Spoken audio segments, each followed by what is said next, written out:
Hi students, class 8, subject science, chapter is force and pressure. Today we are learn what is mean by force, types of force and pressure and types of pressure. My first question to you, कि what is a force?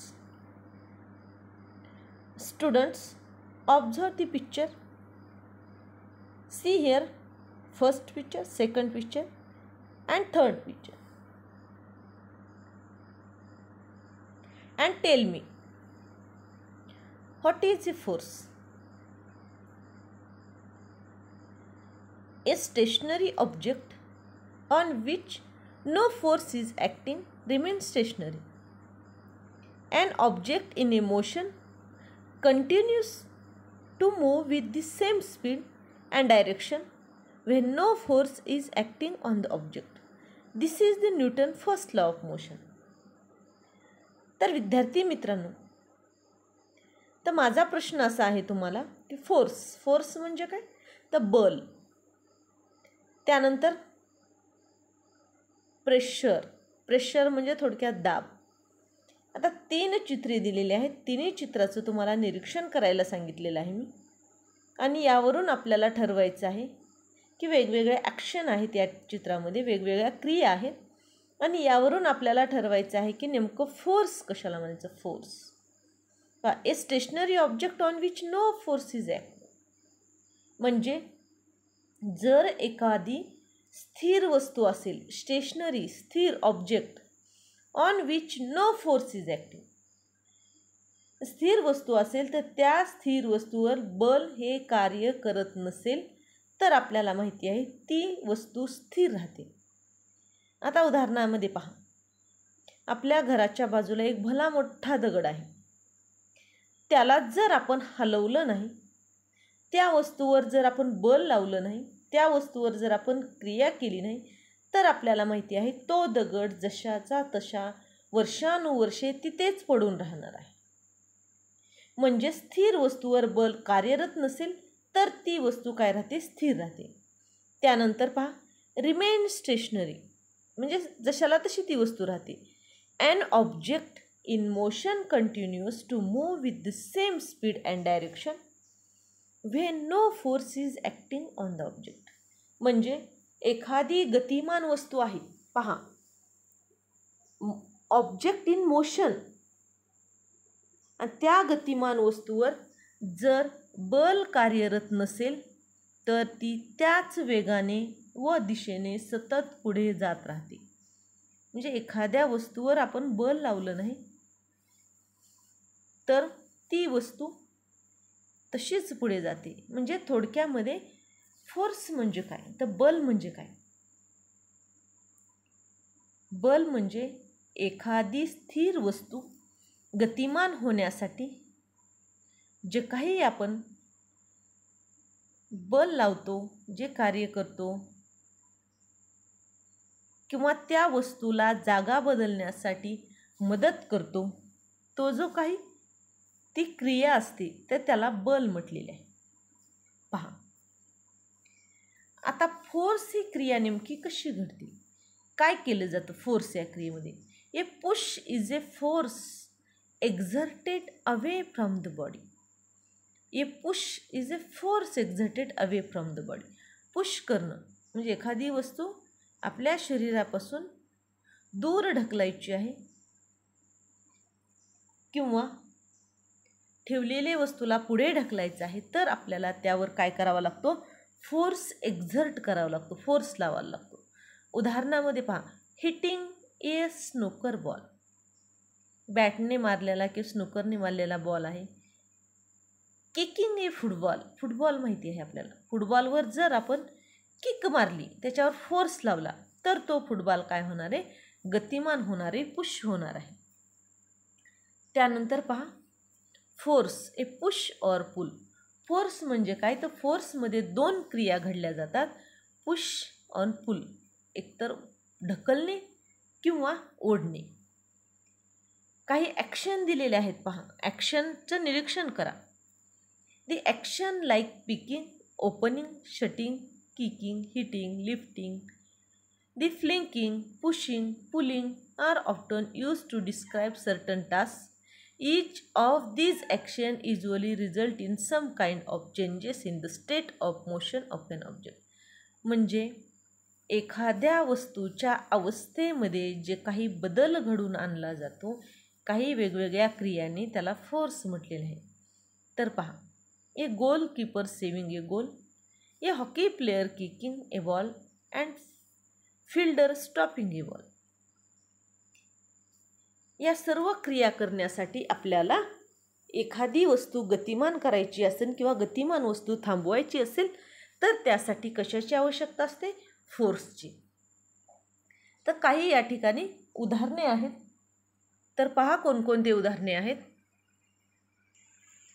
Moving a book place on a table, opening or shutting a door, drawing a bucket of water from a well, a football player taking a penalty kick, a cricket ball hit by the batsman, moving a loaded cart, opening a drawer. अशा प्रकारे हे काही जे उदाहरणं होते तर ते आहेत फोर्सची म्हणजे बलाची. त्यानंतर बलाचे असणारे प्रकार पाहूया. Types of the force. पहा, friction force, gravity force, magnetic force, applied force, buoyant force, tension force, drag force, the spring force. अशा पद्धतीनं वेगवेगळे प्रकारे काय बल आणि बलाचे कार्य आहेत, बलाचे प्रकार आहेत. तर त्यामध्ये सर्वप्रथम जे काही बलाचे प्रकार आहेत आपल्या पुस्तकामध्ये ते 2 प्रकार आहेत, कॉन्टॅक्ट आणि नॉन कॉन्टॅक्ट फोर्सेस. तर कॉन्टॅक्ट फोर्स म्हणजे संपर्क बल आणि नॉन कॉन्टॅक्ट फोर्स म्हणजे असणारा असंपर्क बल. त्यानंतर पहा, contact force are those type of force result when two interacting objects are perceived to be physically contacting each other. आता विद्यार्थी मित्रांनो, आपल्याला पाहायचं आहे की कॉन्टॅक्ट फोर्स म्हणजे काय. Contact forces are those type of forces. म्हणजे हा बलाचा असा प्रकार आहे की यामध्ये when the two interacting objects are perceived to physically contacting each other. म्हणजे 2 वस्तू आहेत, 2 ऑब्जेक्ट आहेत, यांचा एकमेकांशी संपर्क येतो, त्याला म्हणायचं संपर्क बले. आता पहा, पुशिंग, पुलिंग, कॅरिंग या 3 चित्र आहेत. या 3ही चित्रामध्ये आपल्याला लक्षात येईल हे कॉन्टॅक्ट फोर्सचे उदाहरण आहेत. पुशिंग, दगडाला जर पुश करायचं आहे, दगडाला ढकलायचं आहे तर आपल्या हाताचा आणि दगडाचा एकमेकांशी काय झालेला आहे? संपर्क झालेला आहे, म्हणजे हे संपर्क बल आहे. त्यानंतर पुलिंग, हे कार्ट आहे, हे ओढायचं आहे, तर ओढण्यासाठी आपला आणि ती दोरी याच्यामध्ये काय झाले? संपर्क झालेला आहे. त्यानंतर कॅरिंग म्हणजे आपल्याला न्यायचं आहे एका ठिकाणावर दुसऱ्या ठिकाणी, ते कार्ट घेऊन जायचं आहे. तरी पहा, हे बॉक्स आणि हात यांच्यामध्ये काय झालेलं आहे? संपर्क आलेला आहे. म्हणजे लक्षात ठेवायचं आहे की the two interacting object the perceived to be physically contacting each other. काय? फिजिकली कॉन्टॅक्टिंग इच अदर म्हणजे एकमेकांशी त्यांचा काय होतो? फिजिकली संपर्क येतो. अशा बलाला काय म्हणायचं आहे? संपर्क बल. A force that required a touch. या फोर्समध्ये काय होणार आहे की टच आवश्यक आहे. जर और कॉन्टॅक्ट टू बी अप्लाय, एखाद्या वस्तूवर फोर्स अप्लाय करण्यासाठी कॉन्टॅक्ट करावा लागणार आहे, त्याला म्हणायचं कॉन्टॅक्ट फोर्सेस.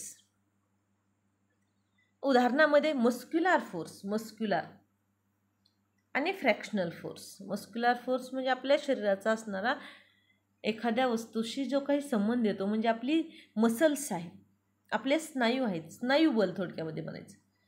फ्रॅक्शनल बल म्हणजे घर्षण बल म्हणायचं. It touch or contact is required to be must of our everyday activities. Example lifting, pulling, kicking, pushing. हे सर्व काही उदाहरणं आहेत ते आहेत तुमचे कॉन्टॅक्ट बलाचे. त्यानंतर आहे फ्रॅक्शनल फोर्स, फ्रॅक्शनल घर्षण बल, ज्याला घर्षण बल म्हटलेलं आहे. The force that oppose the relative motion between two surface act between the surface of the two body is contact. म्हणजे या ठिकाणी force that oppose relative motion between two surface act between surface two bodies in contact and this type of the contact forces. Friction force पहा, चित्राचं निरीक्षण करा. चित्रामध्ये लक्षात येणार आहे, या वस्तूला आपल्याला खेचायचं आहे, तर याच्यामध्ये संपर्क आहे. एक तर संपर्क बल आहे, परंतु कशा पद्धतीनं याला ओढण्यासाठी एकतर आपल्यासुद्धा पायाचं काय होते, घर्षण होते आणि कार्डचं सुद्धा घर्षण होते. आणि अशा पद्धतीनं या दोघांमध्ये काय होतं, घर्षण बल निर्माण होऊन या वस्तूची जागा बदलली जाते. त्यानंतर मस्क्युलर फोर्स. जे मस्क्युलर फोर्स म्हणजे स्नायुबल. आपल्या शरीराच्या स्नायूच्या मदतीने एखाद्या ऑब्जेक्टवर लावलेलं जे काही बल आहे ते. तर पहा, तुम्हाला चित्रामध्ये लक्षात येणार आहे. पहिलं चित्र पहा, लिफ्टिंग ए हेवी. तर बॉक्स नाही आहे, तर ते व्यायाम करायचं हे आहे. तर पहा, त्याला उचलण्यासाठी, लिफ्ट करण्यासाठी, हेवी वस्तू येते उचलण्यासाठी कशाचं बल लागतं, की आपल्या शरीराचं शारीरिक बल तिथं कार्यरत आहे, म्हणजे मस्क्युलर फोर्स अवेलेबल आहे. त्यानंतर pulling a bucket of water, म्हणजे विहिरीमधून बकेट आपल्याला काढायची आहे बाहेर पाण्यानं भरलेली, तर त्या ठिकाणी आपल्याला स्नायुबलाचा उपयोग केला जातो. त्यानंतर तिसरं आहे पॅडलिंग ए सायकल. सायकल चालवायची आहे. सायकल चालवण्यासाठी सुद्धा आपल्या पायाच्या मदतीनंच आपल्याला सायकल चालवते, म्हणजे तिथंसुद्धा कशाचा उपयोग होतो, तर तो आहे मस्क्युलर फोर्स. म्हणजे पहा की the force apply by effort of our muscles, म्हणजे आपले जे काही स्नायू आहेत, स्नायूच्या मदतीनं लावले गेलेलं बल म्हणजे थोडक्यामध्ये स्नायुबल. The force due to action muscles is called muscular force. म्हणजे मसल्स, ॲक्शन ऑफ मसल्स. पहिलं चित्र पहा, काही सम एक्झाम्पल्स आहेत मस्क्युलर फोर्सचे. बैलगाडी चालवायची आहे, बैलांना कंट्रोलिंग करायची बैलांवर, तर आपल्या हाताच्या मदतीनं आपल्याला बैलाचा कासरा ओढावा लागतो, त्यानंतरच बैलाला थांबवणे शक्य आहे. दुसरी रस्सी खेच आहे. रस्सी खेचमध्ये सुद्धा आपल्या स्नायू बल या ठिकाणी वापरलेलं आहे. तर we can say force resulting because of the action of muscles is called muscular force. Muscular force is apply only after interaction with the object. Example, when we push the object like school bags, lifting the buckets of water, we use the muscular force. Animal also use to muscular force to carry out their task. त्यानंतर पहा, non contact forces. Contact संपर्क, non contact forces म्हणजे असंपर्क बल. तर पहा, 3 चित्र दिलेले आहेत. ग्रॅव्हिटेशनल फोर्स, इलेक्ट्रोस्टॅटिक फोर्स आणि मॅग्नेटिक फोर्स. यामध्ये कसल्याही प्रकारचा आपला स्वतःचा कॉन्टॅक्ट हा त्याच्याशी येत नाही, तरीसुद्धा त्या ठिकाणी काही फोर्स तयार झालेला आहे, काही बल आहे. तर force that do not need contact or that there the influence without touch. म्हणजे कसल्याही पद्धतीने आपण टच न करताही त्या वस्तूंमध्ये त्या ठिकाणी फोर्स हा अवेलेबल असतो, त्याला म्हणायचं non contact forces. Magnetic force, magnetic force, magnet सर्वांना माहिती आहे. चुंबकीय बल ज्याला म्हणतात, चुंबकीय, चुंबकाच्या सहाय्यानं लावले गेलेलं बल. त्यानंतर इलेक्ट्रोस्टॅटिक्स फोर्स, कंगवा, छोटे छोटे कागदाचे तुकडे करा, त्यानंतर डोक्यावर कंगवा घासा आणि कागदापाशी घेऊन जातं कागदाचे तुकडे, हे कंगव्याला चिटकलेले असतील, म्हणजे विद्युत स्थितिकी बल म्हटलेले आहे त्याला.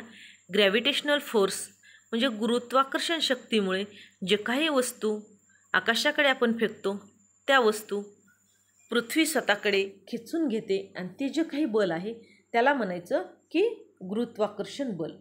आणि हे सर्व बल आहेत ते नॉन कॉन्टॅक्ट फोर्सेस आहे. तर पहा, ग्रॅव्हिटेशनल फोर्स. त्या अगोदर पाहूया आपण की मॅग्नेटिक फोर्स. मॅग्नेट सर्वांना माहिती आहे. मॅग्नेट, मॅग्नेट म्हणजे काय, चुंबक. चुंबकाचं कार्य काय असते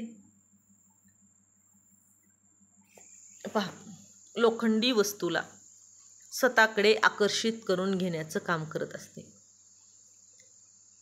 आता या ठिकाणी चुंबकाला जरी आपण हात नाही लावला, चुंबक खाली ठेवलं आणि खिळे त्याच्यासमोर टाकले किंवा त्याच्यावर टाकले तरीसुद्धा चुंबक लोखंडाच्या खिळ्यांना अट्रॅक्ट करून घेतं. त्याला त्याच्यामध्ये कशामुळं, तर त्यामध्ये आहे magnetic force.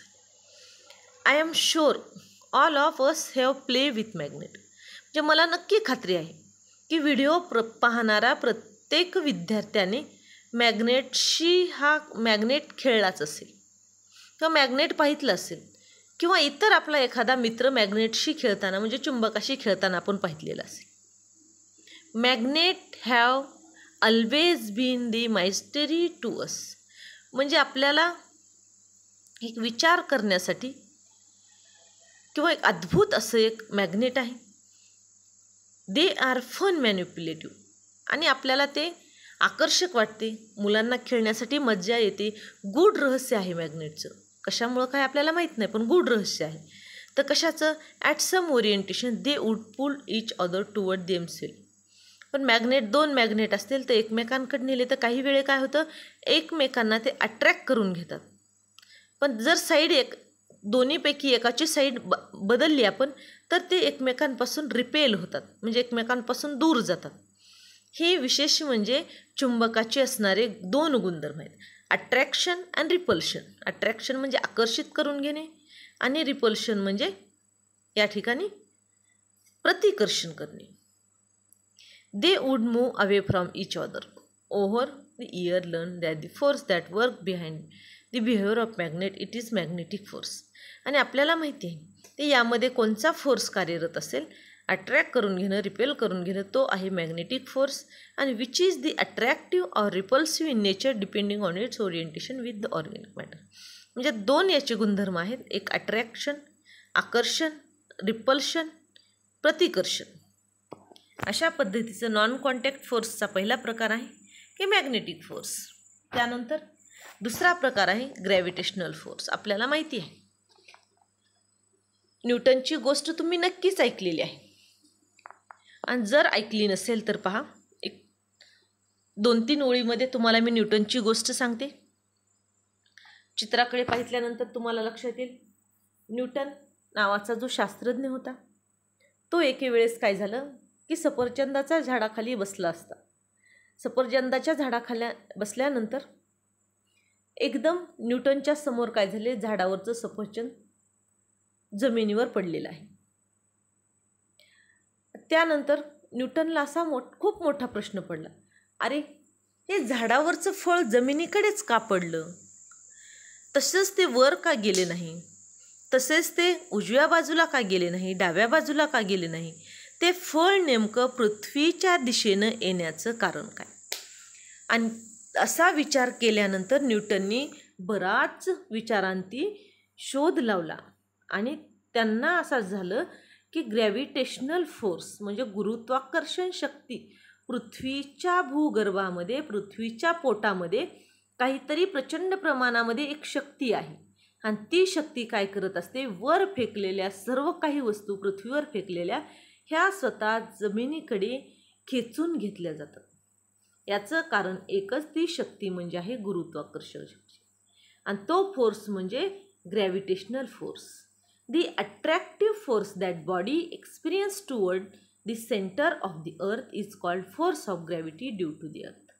The property of the universe, every object attract or exert a force on every other body. म्हणजे ग्रॅव्हिटेशनल फोर्सचं कार्य काय आहे, एव्हरी ऑब्जेक्ट अट्रॅक्ट, पृथ्वीकडे प्रत्येक ऑब्जेक्ट कायकडे खेचून घेणे आणि त्यावर काय करे, exert a force on every other object, आणि प्रत्येक दुसऱ्या वस्तूवर फोर्स अप्लाय करणं. त्यानंतर पुढचा फोर्स आहे इलेक्ट्रोस्टॅटिक फोर्स, विद्युत स्थितिकी force. The force of attraction or repulsion experienced by a charged body from another charged body in same vicinity known as electrostatic force. आता इलेक्ट्रोस्टॅटिक फोर्स म्हणजे यामध्ये 2 चार्जेस आहेत, पॉझिटिव्ह आणि निगेटिव्ह. पॉझिटिव्ह निगेटिव्ह यांच्यामध्ये attraction असतं आणि positive यांच्यामध्ये repulsion असतं आणि निगेटिव्ह यांच्यामध्ये सुद्धा रिपल्शन असतं. आता अट्रॅक्शन आणि रिपल्शन हे दोन गोष्टी किंवा दोन फोर्सेस हे कार्यरत असतात आणि यांना म्हणायचं इलेक्ट्रोस्टॅटिक फोर्सेस. म्हणजे यामध्ये इलेक्ट्रॉन्स असतात, इलेक्ट्रॉन. त्यानंतर आहे nuclear forces. A nuclear force act between all particles in the nucleus. हा न्यूक्लिअर फोर्स फक्त न्यूक्लियसमध्येच असतो. Between two neutrons, between two protons, between neutrons आणि proton. It is attractive force in all cases. It is force that kept the nucleus intact by overcoming the enormous repulsive force between positive protons. अशा पद्धतीनं जे काही force आहे, फोर्सचे हे होते प्रकार. कोणकोणते प्रकार आहेत? Nuclear force, electrostatics force, gravitational force, magnetic force, non contact force, contact. आता हे नॉन कॉन्टॅक्ट फोर्सेस होते. त्यानंतर आहेत मस्क्युलर फोर्स, फ्रॅक्शनल फोर्स. हे आहेत कॉन्टॅक्ट फोर्सचे उदाहरणे. कॉन्टॅक्ट फोर्स आणि non contact force. Contact forces muscular force आणि फ्रॅक्शनल फोर्स. त्यानंतर नॉन कॉन्टॅक्ट फोर्सेस आहेत magnetic force, electrostatic force and gravitational force and nuclear force. त्यानंतर आत्ता आपण पाहणार आहोत इफेक्ट ऑफ फोर्सेस. इफेक्ट नेमकं फोर्सेसचा काय परिणाम होतो. तर force can change the state of motion. Force काय करत असतो तर change the state of motion. एखाद्या वस्तूची गती किंवा गतिमान वस्तूची अवस्था बदलण्याचं काम कोण करत असतं तर फोर्स करत असतो. An object can be in two state. आता एखादी वस्तू आहे, नेहमी लक्षात ठेवायचं की ती वस्तू किंवा त्या वस्तूची अवस्था दोन अवस्थेमध्ये ती वस्तू असते. एक तर रेस्ट अवस्थेमध्ये किंवा मोशन अवस्थेमध्ये. आता रेस्ट म्हणजे स्थिर, मोशन म्हणजे गती. म्हणजे वस्तू काय होते, एकतर गतिमान असते किंवा स्थिर असते. तर ह्या दोन अवस्था आहेत त्या वस्तूच्या. आता रेस्ट स्टेट म्हणजे स्थिर अवस्था जी आहे त्यामध्ये काय होते पहा, when a object is not moving. म्हणजे एखादी वस्तू आहे ती गतिमान नसेल तर this means stationary object is called the state of a rest. म्हणजे त्या वस्तूची स्टेशनरी अवस्था, स्थिर अवस्था म्हणजेच स्टेट ऑफ रेस्ट, स्थिर अवस्था त्या वस्तूची. Example, A ball and book kept over the ground and not moving. म्हणजे एखादी वस्तू किंवा तुम्हाला जे काही ठेवावं वाटेल, एखादी वस्तू तुम्ही काय केलेली आहे, एखाद्या जागी ठेवलेली आहे, तिला कसल्याही प्रकारचा धक्का लावलेला नाही, हलवला नाही. म्हणजे त्या वस्तूची अवस्था कोणती असेल तर स्थिर अवस्था आहे. त्यानंतर वस्तूची दुसरी अवस्था ती म्हणजे मोशन स्टेट, गतिमान अवस्था. A moving object is called in a state of motion. गतिमान वस्तू आहे तर त्या गतिमान वस्तूला पदार्थाची असणारी गतिमान अवस्था असे म्हटलेले आहे. Example, A moving car, A moving ball. A force can move A stationary object. A force can speed up, decrease the speed and change the direction on a moving object. Force can stop moving object. Finally, we can say that force can change its state of motion. म्हणजे एखादी वस्तू आहे, stationery वस्तू आहे, तिला force लावला तर ती वस्तू गतिमान होते. तर त्याला म्हणायचं त्या पदार्थाची किंवा त्या वस्तूची असणारी गतिमान अवस्था. Some examples of motion force. See here, a boy want to move tire faster. It has to be pushed repeatedly.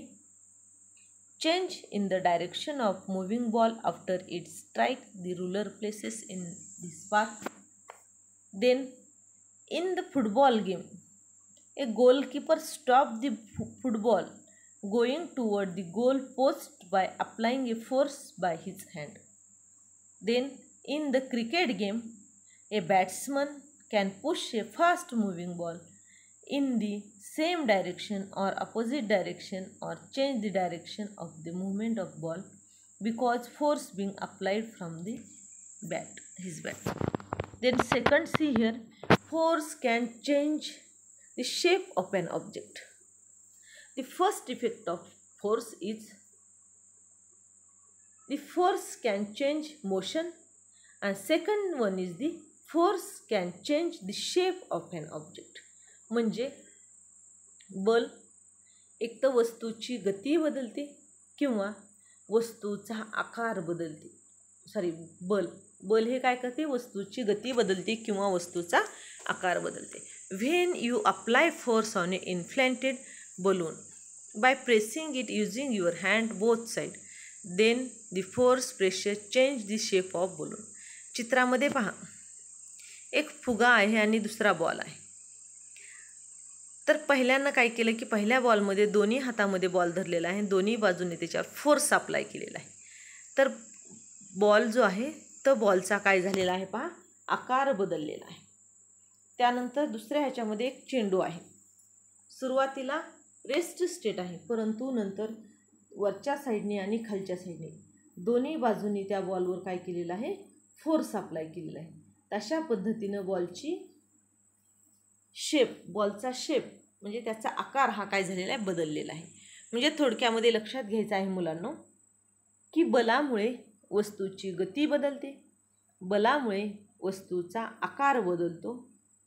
अशा प्रकारे हे काही उदाहरणे आहेत किंवा बलाविषयी माहिती आहे.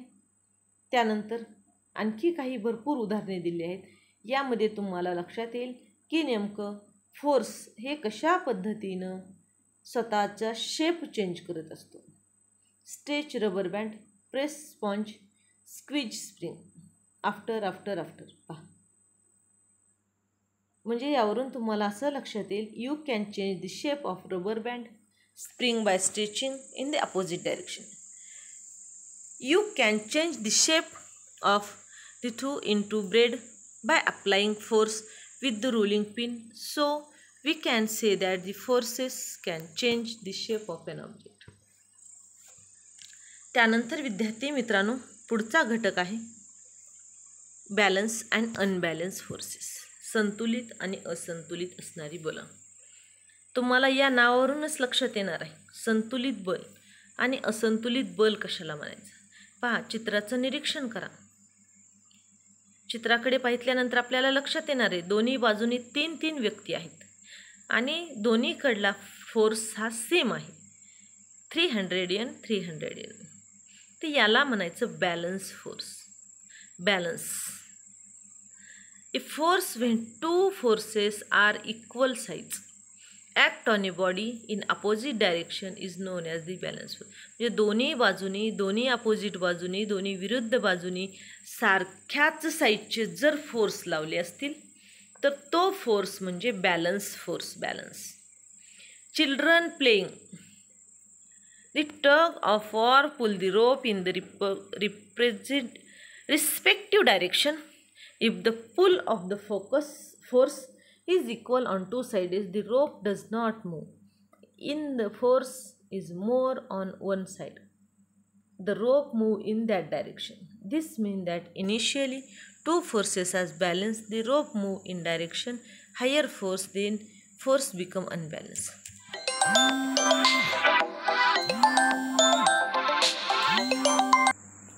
अशा प्रकारे विद्यार्थी मित्रांनो हा आहे बॅलन्स फोर्स.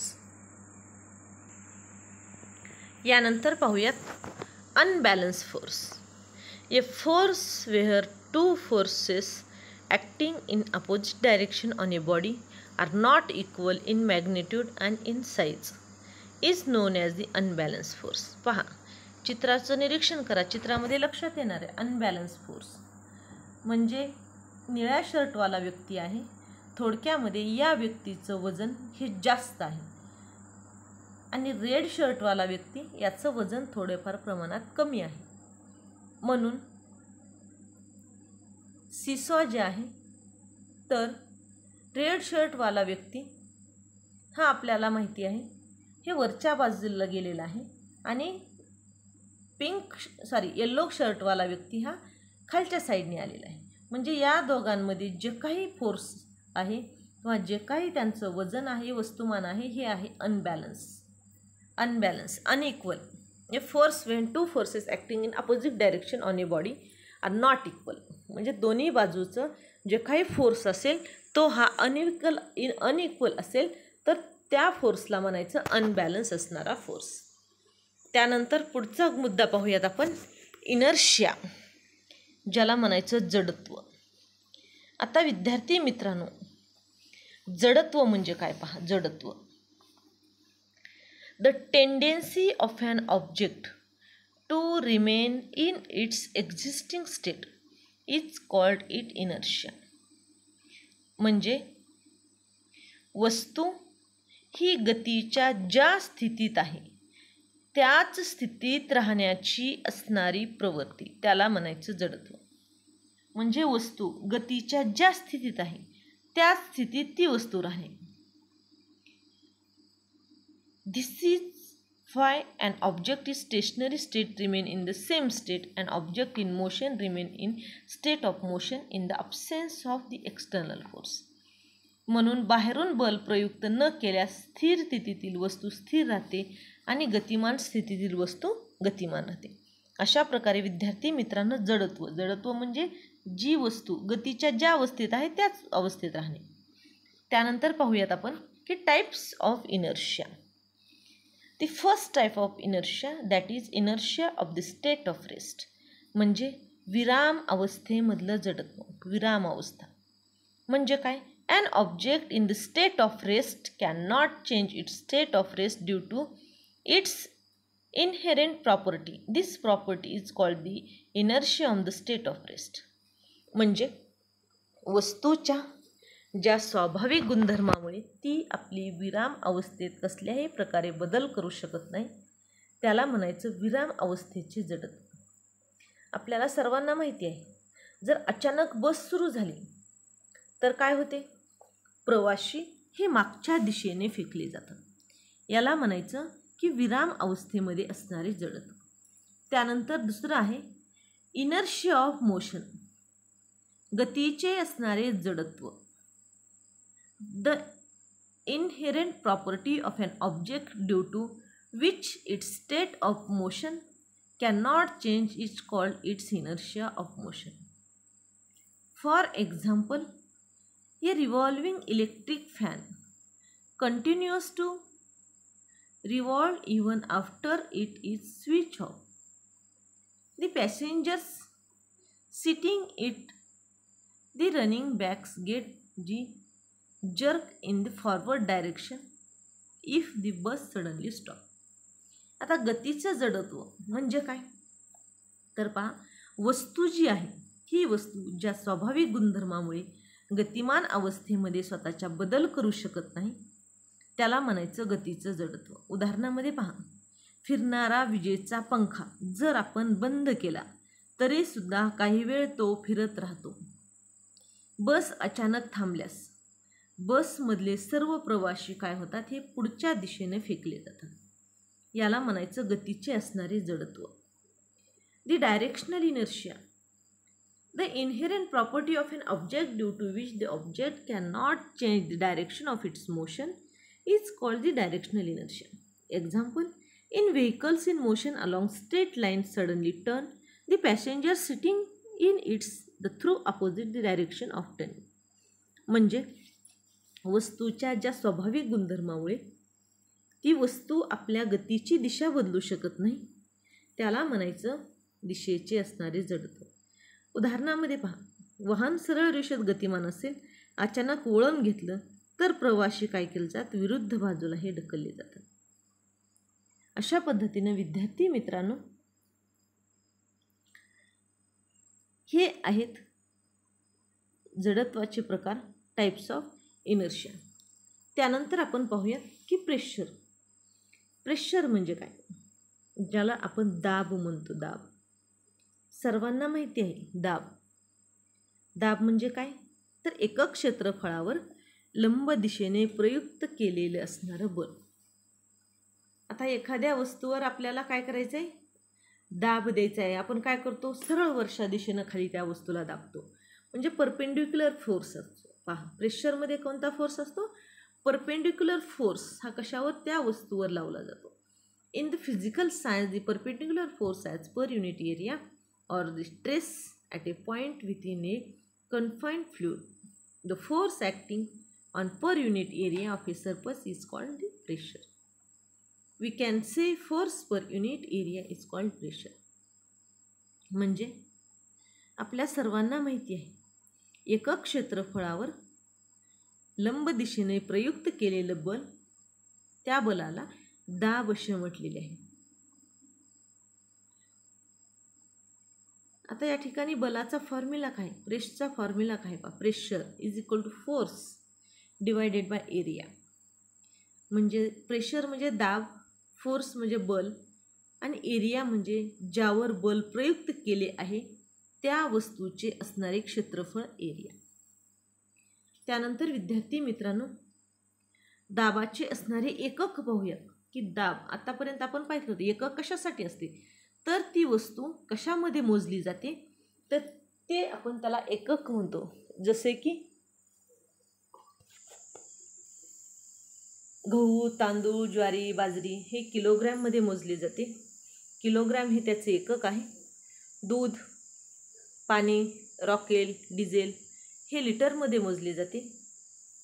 त्याच पद्धतीनं दाब हा कशामध्ये मोजला जातो, तर तो दाब मोजला जातो पास्कलमध्ये. पास्कल दाबाचे एकक आहे न्यूटन पर मीटर स्क्वेअर.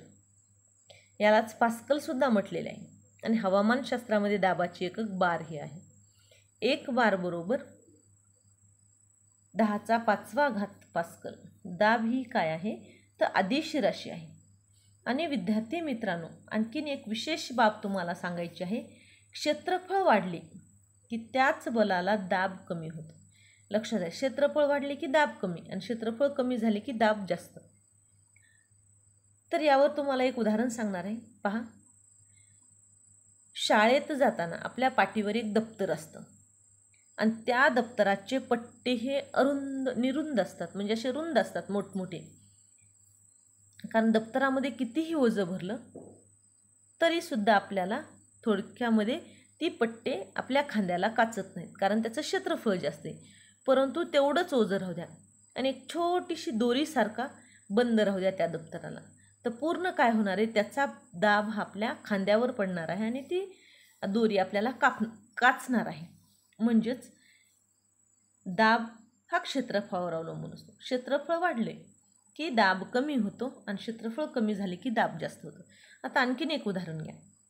जे लोखंडाचा खिळा आहे, एक टोकदार साईडकडून जर आपण भिंतीमध्ये ठोकला तर तो लगेच काय होतो, आतमध्ये शिरतो. परंतु तोच खिळा उलटा करा. ठोकायच्या बाजूकडून तुम्ही भिंतीवर धरा आणि पाठीमागच्या साईडनी त्याला ठोकण्याचा प्रयत्न करा, तर तो भिंतीमध्ये घुसणार आहे का? नाही.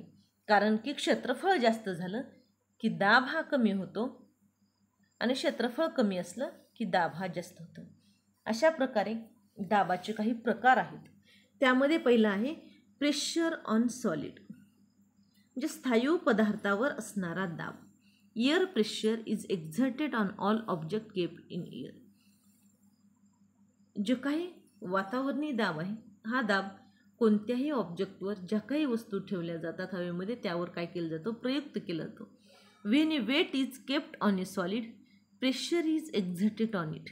एखाद्या स्थायू वस्तूवर भरपूर प्रमाणामध्ये जर वजन ठेवलं तर ते काही होतं, तर त्यावर प्रेशर म्हणजे दाब पडला जातो. The pressure depend on its value, weight and contact area between two. म्हणजे प्रेशर कशावर डिपेंड असतं, तर स्थायू वस्तूवर जे काही आपण ज्या जास्त प्रमाणामध्ये वजन ठेवतो त्या वजनावर स्थायूवरचा दाब हा ठरलेला असतो. त्यानंतर द्रवाचा दाब, the pressure of a liquid. पहा, या ठिकाणी तुमच्यासमोर 2 बाटल्या दिलेल्या आहेत आणि एक कृती दिलेली आहे. Take a plastic bottle, the piece it with a thick needle at the point 1, 2, 3, 4 as shown in figure. Fill water in a bottle up to full height as shown in the figure. Water jets will be seen emerging and the projecting out. The water jet emerging from the hole at the top will fast closest to the bottle. The jet from the lowest hole fall the furthest from the bottle. Also jets coming out from the two holes at the same level fall at the same distance from the bottle. What is understood from this? म्हणजे या बॉटलकडे पहा, निरीक्षण करा आणि तुम्हाला काय लक्षात येईल हे पहा. तर आकृतीमध्ये दाखवले तर त्यामध्ये काय होणार आहे की सर्वात वरचं जे छिद्र आहे पहा, त्या छिद्रातून पाण्याची धार काय झालेली आहे, बाटली जवळ पडते. तर खालचं जे 1 नंबरचं छिद्र आहे, या छिद्रातून काय होते, पाण्याची धारी सर्वात दूर पडते. याशिवाय एकाच पातळीवर 2 छिद्रातून धारा बाटलीपासून समान अंतरावर पडतात. म्हणजे असं आपल्याला असं लक्षात येतं की द्रवाचा दाब हा काय होतो, खोलीप्रमाणे वाढत जातो. द्रवामध्ये जितके जास्त खोल तेवढा दाब जास्त आणि वरच्या साईडला दाब हा काय असतो, कमी असतो. त्यानंतर पुढचा आहे की वायूचा दाब, gas pressure, liquid and gas pressure. तर वायूचा दाब हा काय होतो, सर्व बाजूंनी हा एखाद्या वस्तूवर हा एक्झर्ट होत असतो. त्यानंतर पुढचा दाब आहे ॲटमॉस्फेरिक प्रेशर, वातावरणी दाब.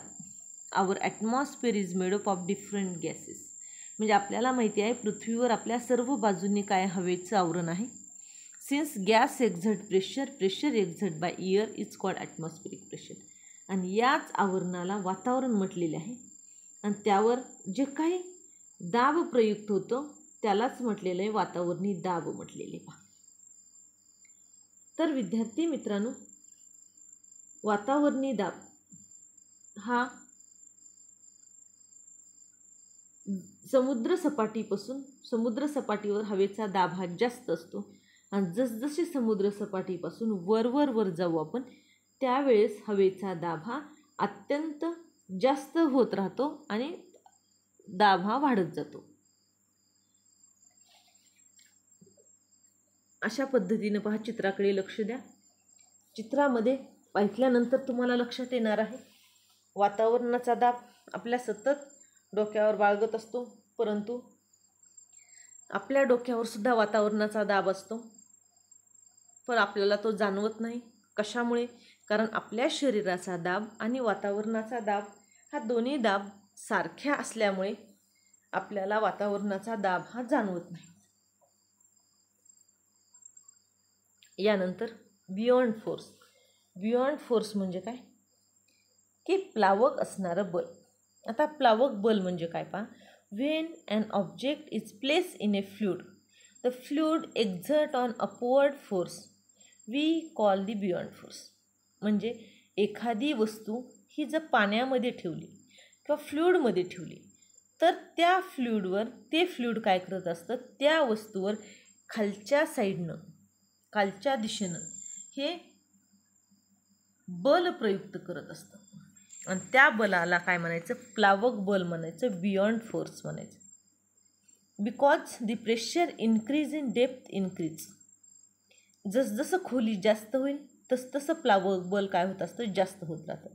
The pressure on the bottom of the object always larger than force on the top. म्हणजे वरच्या साईडला हे प्लावक बल कमी राहते आणि ज्या ठिकाणी जसजसे आपण फ्लूइडमध्ये खालच्या दिशेने जाऊ, त्या डेप्थमध्ये जाऊ, तर बियॉन्ड फोर्स हा काय जातो, वाढत जात असतो.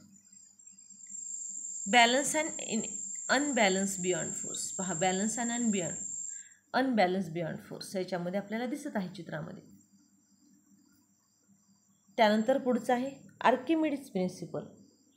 आता आर्किमिडीज प्रिन्सिपल म्हणजे काय, आर्किमिडीजचं तत्त्व काय, तर हे तत्त्व असं आहे की जर आपण काय केलेलं आहे, आता चित्राचं निरीक्षण करा. चित्राचं निरीक्षण केल्यानंतर तुम्हाला लक्षात येईल. पहा, आकृतीमध्ये एक मोठा रबर बँड घेऊन एक बिंदूपाशी दाखवलेला आहे आणि आता त्या रबर बँडचे 2 टोके आहेत. तर पहा, आणि हे दोन्ही टोके काय केलेले आहे, पाण्यात बुडवलेले आहे. एक म्हणजे त्या रबराला दगड बांधलेला आहे, एक रिकाम्या जारमध्ये दगड बांधलेला रबर सोडलेला आहे, दुसरा जो आहे तर तो पाण्यामध्ये सोडलेला आहे. त्या दोन्हीवरून आपल्याला असे लक्षात येईल की ज्या ठिकाणी ज्या पाण्यामध्ये दगड सोडला आहे त्या ठिकाणी त्या दगडावर खालच्या दिशेनं काय झालेलं आहे, प्लावक बल कार्यरत आहे. पहा, प्लावक बल. आणि या ठिकाणी कसल्याही प्रकारचे बल नसल्यामुळे हा दगड आरपार खाली गेलेला आहे. आणि या दगडावर फ्लुइडमध्ये प्लावक बल कार्यरत झाल्यामुळे ते त्याला खाली जाण्यासाठी अपोज करत आहे. आणि आर्किमिडीजचं प्रिन्सिपल हे काय होते, प्लावक बलाचे परिणाम आहे. तर प्लावक बलाचा परिणाम किंवा आर्किमिडिक प्रिन्सिपल म्हणजे काय पाहू. This principle state that when an object is partially or fully emerge in a fluid.